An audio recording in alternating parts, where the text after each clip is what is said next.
So, do you want to see me cast 20 ball lightnings in 4 seconds? Oh yeah.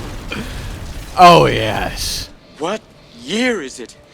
Hello, my fellow sorcerers, and welcome to Ball Lightning a la Season 4. A lot of you have requested this, and thus I am delivering. And what am I delivering? Righteous lightning-based disintegration to thine enemies. Because yeah, this is not just good, it is one of our best builds of the season. Seriously, it's the kind of perfect middle point between Frozen Orb and Ice Spikes, where it's not quite as good at mobbing as Frozen Orb, but it's better at mobbing than Ice Spikes, but it's not quite as good boss damage as Ice Spikes, but it's better at boss damage than Frozen Orb. Essentially, it's on a level with the pair of them, and they make a trio of our just 3 best standard builds. There's lots of other things we can do, and a lot of other things that are very good, and I will be bringing you them, but when it comes to just standard core, this is it. It does well. Use one of them and you're going to have a great time. Yeah, Ball Lightning stands up there with the best of them. Of course, Flame Shield Immortal Cheese is the premium pit pusher, but again, that thing is way dull and kinda hilariously bad to play in essentially any other content other than pit pushing, whereas Ball Lightning, even outside of pit pushing, where as you can see I'm handling a tier 95 just fine. This could easily go to the sort of 103 to 107 mark if I actually had better gear, higher masterworking, I hadn't accidentally bricked a couple items on tempering, and you know, isn't that fun? But in any case, yeah, it is good. It has the seal of approval. It will do what you need to do, but it will also absolutely just fly through all the other content in the game. It'll annihilate your boss farming along with Torment versions 2. It does really good boss damage. It's very tanky. You can just stand on the face of the pit bosses as you burn them down as fast as Sorcerer can, which is still like a couple minutes when you start getting tier 90 plus, but still it will. And you can farm the lower tiers like 61 for the tier 3 materials incredibly quickly and efficiently. And overworld stuff is of course going to be very nice with Ball Lightning, and it actually lets us use Raiment of the Infinite, which has kind of been downgraded from essentially in every sorcerer build to a much more niche item, which is a really interesting turn of events. That said, I will be giving you 2 versions of today's build: the I'm doing easy content, want to have maximum fun and smash it build, and the I'm pushing the pit as hard as possible version build of Ball Lightning 2, so you could choose which one you like depending on content. And honestly, it's just a swap of a bit of gear and a bit of skill pointage, so you can go back and forth on the fly. You don't really have to just full commit to one or the other. So with that in mind then, here we are with the best Ball Lightning Season 4 edition for those of you that love it, and for those of you that want something a little bit different for your Season 4 endeavors, while still being one of our best high pit builds in a lovely all-in-one package. Seriously, the level of numbers on your screen, the amount of Ball Lightnings we can get going with the new tempering extra chance to cast Ball Lightning, it really is quite satisfying. And with how low we can get the cooldown on stable currents without playing Crackling Energy, without playing Flicker Step, which then plays into massive amounts of buffed Conjuration Mastery and constant shields from the Lightning Spears that spawn, yeah, you really do have a really well-rounded build. Well-rounded like a ball lightning. I'm going to start with the skill tree now. Let's get right into this then, with 2 points into your Firebolt, which, yes, will make your first enchantment slot for that lovely burning synergy, crit damage up, and all of the goodness it brings. We then go over to our cores, where we just want to essentially move on to defensives, and the best way to do that is Devastation and then maxed out Dominance, as it does give us damage, ever since they made Mastery skills count as core skills for things like this, which certainly was a nice change. Over to your defensives, where we get just the flame shield. We don't need the extras, we can better spend the points. Then you teleport all the way to shimmering for the DR and all of the other loveliness that teleport brings. 3 out of 3 in glass cannon for the damage, always worth it. And then ice armor down to shimmering, so we can have it on as much as possible, as with ice armor on, we're just not killable. Then we get one in attunement, so we can reset these very, very valuable cooldowns. Honestly, I really can't stress enough how much of a cheat code Flame Shield is for sorcerers when you're pushing pits, trivializing certain otherwise bullshit echoes. In any case, over to Conjuration, where we get the usual double defensives maxed out, and then we also want to max out Conjuration Mastery, and then grab Ice Blades going to Summoned, which becomes our second enchantment slot. Of course, as Ball Lightning, we will pump out a lot of Conjurations because of Unstable Currents summoning a boatload of Lightning Spears, which is really great because that's a lot of stacks of a very, very potent passive, a lot of damage, a lot of mana, as Ball Lightning is expensive, and then the movement speed ain't bad too. We also then add Ice Blades on top of it to passively summon a load more. It gives us our source of cold damage for Tal Rashes, and adds to the cooldown reduction, which is why we can run the Unstable Currents with a lot of uptime without having overflowing energy, because we kind of need the damage reduction from Veer's Mastery. In any case, we also want to get Lightning Spear to invoked. It's not going to be on our bars, but it powers up the ones summoned by Unstable Currents, and it's very, very useful. Over to Mastery then, where we want to have 3/3 and Icy Veil, so our barriers are always up, really guarantees it, and then the lovely Devouring Blaze for all of that multiplicative crit loveliness.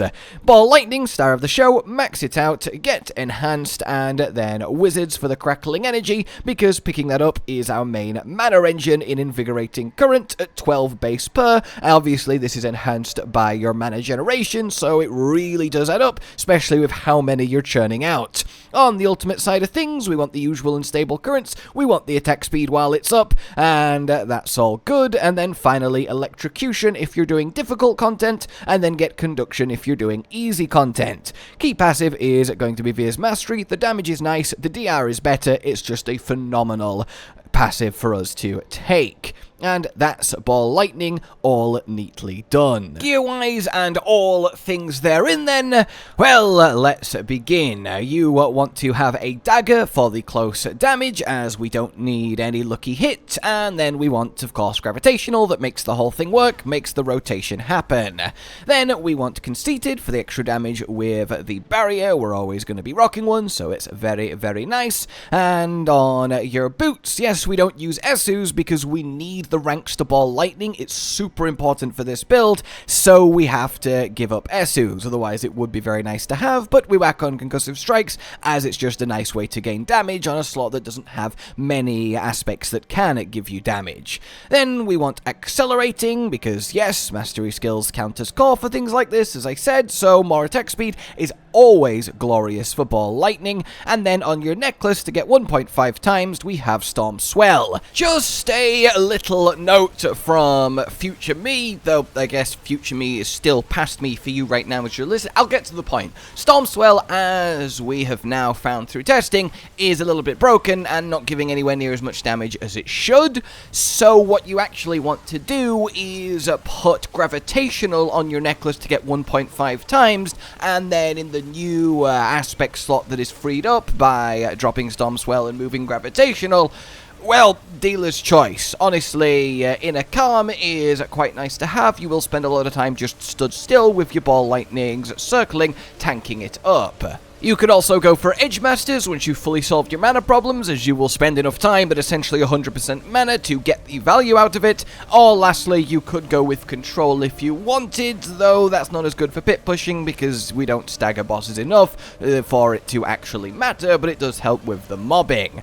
Past that, you can apply the Infinite Immortal Flame Shield technique to Ball Lightning, and a dedicated guide on how to be immortal with Flame Shield for any Sorcerer build is coming to you very soon. In fact, likely tomorrow, so that's a heads up there. Then you want to have Ever Living, so we take less damage from the vulnerable enemies, which will be most of them most of the time, thanks to all of our lightning spears and ice blades. And then finally Concentration, as we will be throwing out, again, lots of ice blades.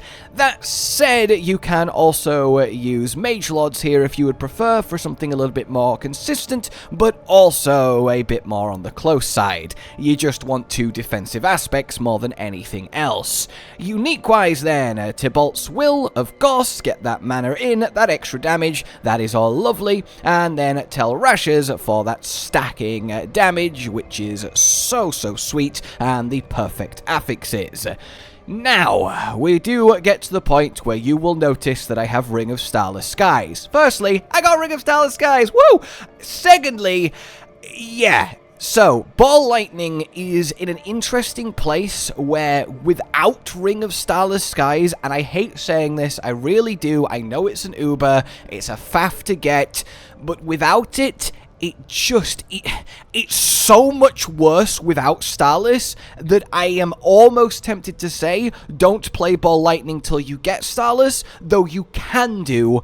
I think it's more accurate to say, don't push the pit with Ball Lightning till you get Starless. In every other content, it's fine, but the reason I have this equipped as opposed to just down here as an alternate choice, like with Shaco, if you do have it, just swap it for your helm and you're absolutely fine. It's obviously just better, but it's not needed. The reason being is I think Starless is just that particularly good for Ball Lightning compared to anything else that it's hard not to seriously recommend you farming it to play it, again, for pit pushing. In any case, if you don't have it, well, you want to use something like this and get yourself a nice ring, and then we can fit in another damage aspect. This one's just got a clone of Conceited because obviously I'm not using it, but you would put something like Inner Calm on here for when you're standing still, tanking the boss and doing as much damage as possible, and you will be fine. Then we want to look at your jewels, where you want either critical strike damage or vulnerable damage in your weapons. You want skulls in your jewelry, and you want as much health as possible in your armor. We really need to get as tanky as we can for pit pushing. Otherwise, it's not as important, and also if you don't have maximum resist, then instead of a health, you want to use an intelligence gem to make those resists happen, but I am way overcapped here, and I wish I could get less, but it's just kind of happened at this point because I just have so much intelligence, which is nice because it's loads of damage, but yeah. So, with that all said then, Affix-wise, the number one most important is ranks to Ball Lightning. On your gloves, you can get ranks to core skills, which now, of course, as I keep saying, does affect the mastery, so you do want that. Sadly, I don't have gloves with it, so that is a shame, but that is the most important. Past that, then, you want critical strike chance, you want attack speed, and you want cooldown reduction. Then, for your amulet specifically, you want Devouring Blaze and Conjuration Mastery. Ideally both, but one or the other is fine too. And then we just have the usual critical damage, vulnerable damage, intelligence to add to our output. On the mana side of things, you want to have at least 1 plus mana per second on your boots or your chest. You can have both if you want to drop some life or some intelligence, but you need at least 1 mana per second to keep on top of things, especially if you're not running Starless Skies. The build is completely mana fine without it, just if you are good with your crackling energy, but it is something to be aware.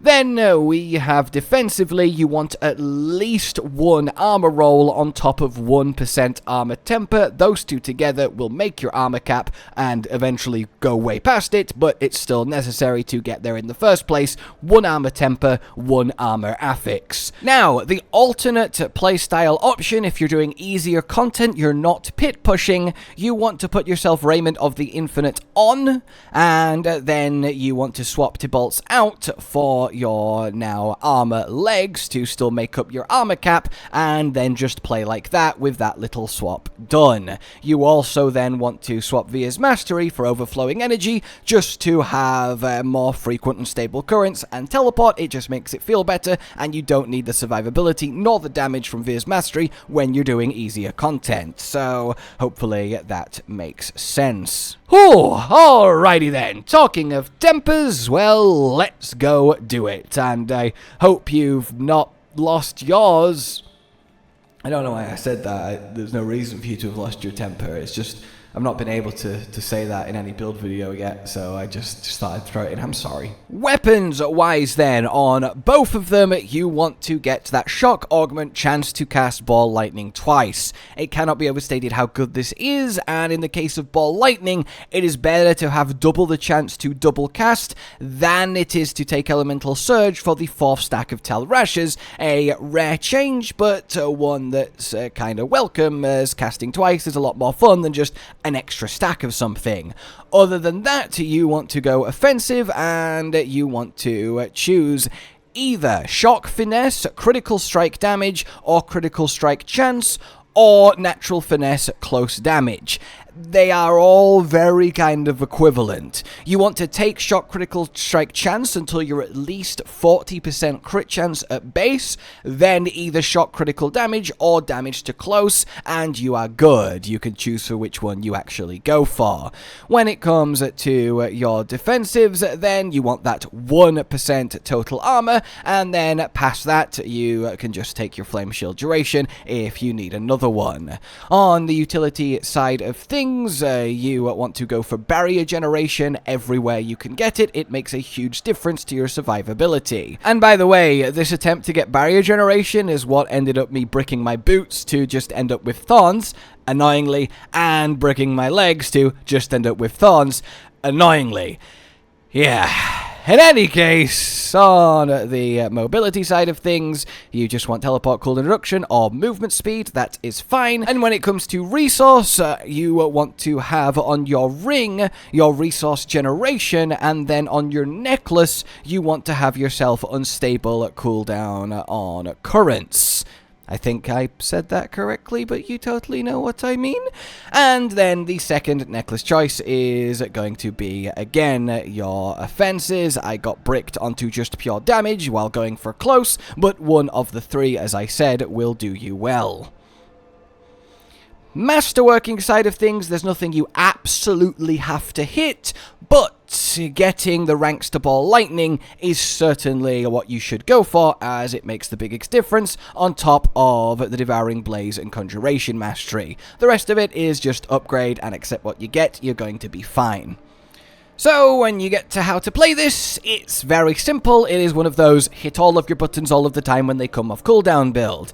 It's very expensive to cast Ball Lightning, as you can see, which is why Starless does really help, but hopefully we have the mana per second and the resource gen even without it, if you have followed the rest of this, and then we just leap in, use unstable currents on cooldown, and then off we go. Just hold that Ball Lightning button down, get as many of them out as we can, slowly move around your target, so you keep picking up the crackling energy, and other than that, it really is straightforward. Press all of the buttons, keep moving, and you will get the job done. And on single target, it still very much gives you enough mana, even though we're generating a lot less crackling energy, just because we really do have that much Ball Lightning going out, and there you go. We just kind of walk around in circles, and I mean, just look how many we have in one ring. It's really silly. Obviously, when you're pit pushing, save your flame shield for when you really need to be immune, and you will avoid some unnecessary nasty one-shot deaths.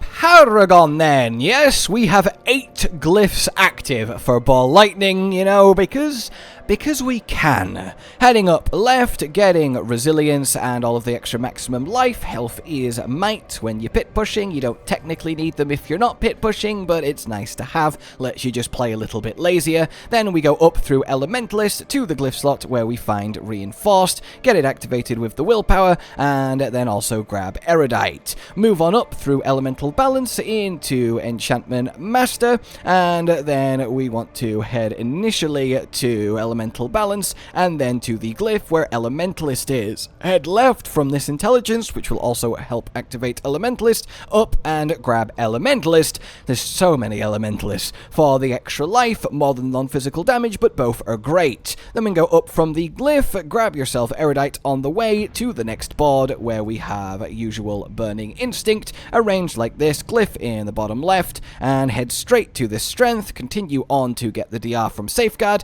You don't need this if you're not pit pushing, you can do something like get the extra damage here from kindling, so it depends on what you're after, but for me, because I do want it. Then we head straight down to the glyph where destruction is. We want to grab cinders and then get as much dexterity as we can with the points we have left over once you have done everything else. Sadly, I don't have the spare 2 to get the last little bit here. Get smoldering embers, and then we head out into the next board, which is going to be your frigid fate board. We want to go straight down to this vulnerable damage, make sure it's arranged with guarded in the top right, over through this intelligence to here where we'll find enchanter. This non-physical damage is what really powers frigid fate. Head straight down for the tendant from chilling to activate it, and then we go across through weakness, heading down to get the legendary node, and then continuing on with a detour for guarded for some nice DR, to then end up in your elemental summoner with it arranged like this, so conjurer is closest to the gate.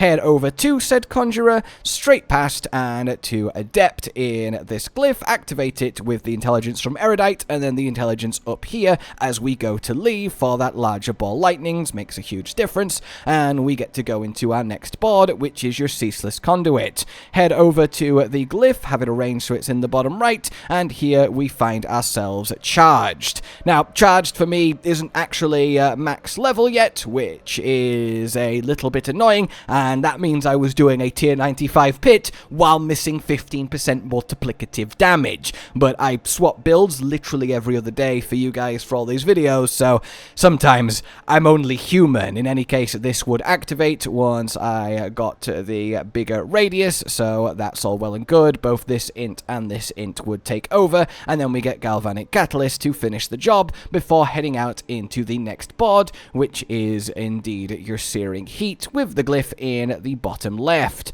Over here, down through this dex, getting this little one here, and this is your exploit, and that's all well and good. Straight across to this willpower, and then straight down to our final board, which is your Static Surge, but we're using it just to activate another glyph because we don't need all this damage to stunned, as we are primarily pit pushing here. In any case, head straight down to it, activate the glyph, get your flame feeder for that 10% multiplicative, and activate it with the dex. And boom, you are indeed done. So there you have it, guys. Ball lightning for those of you that wanted it.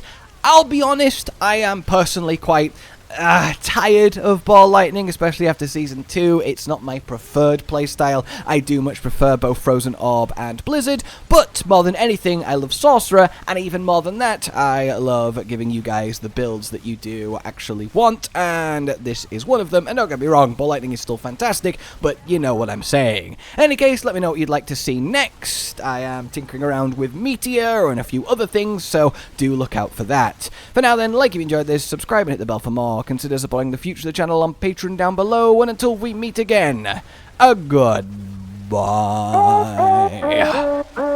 Josh, Cotton, and Hollow with the videos, dropping the humor like a hammer on your tippy toes, bringing entertainment on a daily arrangement to take our insanity and turn it into entertainment. Yes, I said entertainment twice, to reiterate that it is nice to look into your faces on a mostly daily basis when you let us in your homes to make the whole world a stage. Goodbye.